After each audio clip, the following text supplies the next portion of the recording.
I guess the one thing that manga has over the anime is that it has time to breathe in certain things. It has time to give certain characters more personality compared to the anime.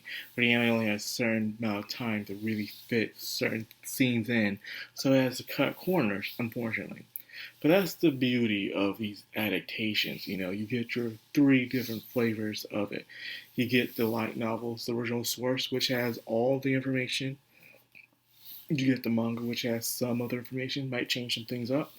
Then you have the anime, which does things based off the light novels, but cut corners. So you can do these did you know Mushoku Tensei facts that you get to see on um, Twitter and YouTube and TikTok all the time, run by AIs. But either way, each one gives its own value.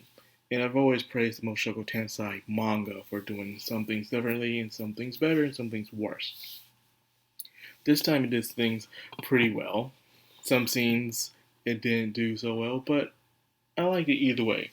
And in this one, um, is Rudius reuniting with Paul, and he's telling Rudius that Roxy is missing inside the labyrinth, telling him that it's a very old and dangerous labyrinth because teleportation labyrinths are extremely hard to go into because you might step on something, especially if you're a newbie. I don't know why you're even in there if you're a freaking newbie, but either way, it's a very fun. I'm not saying it's fun to watch. I guess suspenseful in a way, and you get to see Paul being kind of humble, but yet always downing himself as a terrible father because he's not able to do much without his son. But Luis understands, though.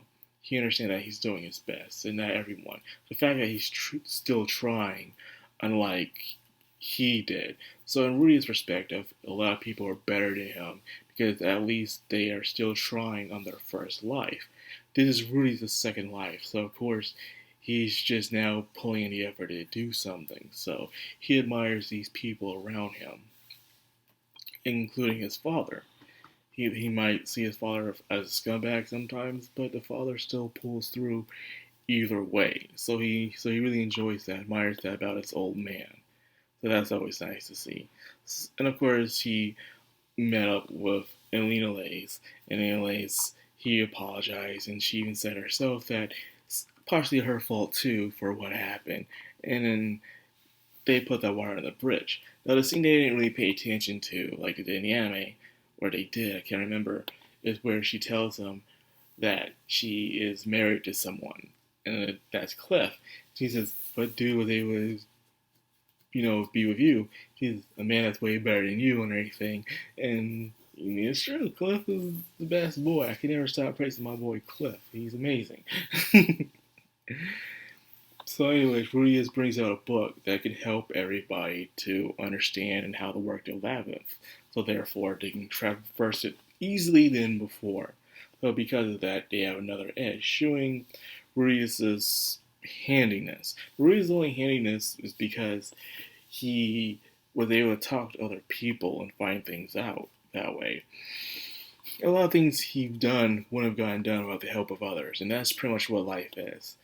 Then, of course, they actually had a bear warm moment where it's him, Leela, and Paul having a conversation. I already went through this with the anime. In the manga, once again, it had room to breathe. They didn't cut scenes like they did in the anime.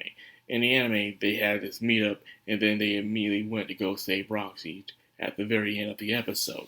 There wasn't enough room to breathe, in my opinion. So there's that.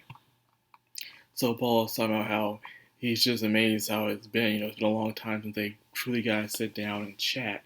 And he's saying that last time he saw him, he looked just like a kid. And now he's, in that world's terms, a full-grown adult. Anyway, and of course they're talking, he's teasing Rudius, and then Rudius and him are teasing Leela and stuff, and they're just having a fun, hilarious, heartwarming moment together, which I really enjoyed watching. Now, towards the end, he is thinking about the words Hidegami saying, thinking that Hidegami probably tricked him. He's thinking things are so far so good, and he thinks he's being tricked by Hidegami. But the adventure isn't over yet. So if you're watching anime, you already know what happens. So yeah, you already know. But anyways, they are on their way to the labyrinth to rescue Roxy and Xenos. So yeah, there's this chapter. You know, it did some things that the anime already went over, but I think it did it in a better way because it had time to breathe, to really give the characters personalities to talk and discourse and have better facial emotions than they did in the anime. So like I said, each adaptation has its own value to watch. Sometimes I say we're blessed because this could have been adapted horribly, like other isekais I have read that were adapted horribly. To the point it's like, what's the point of this, anyways? But I'm glad we got this. This was good. This was nice. So, anyways, that's all I got for this video. I hope you guys enjoyed it. If you did, like, comment, subscribe, and of course, hit that bell icon. This has the background on anime. Signing out.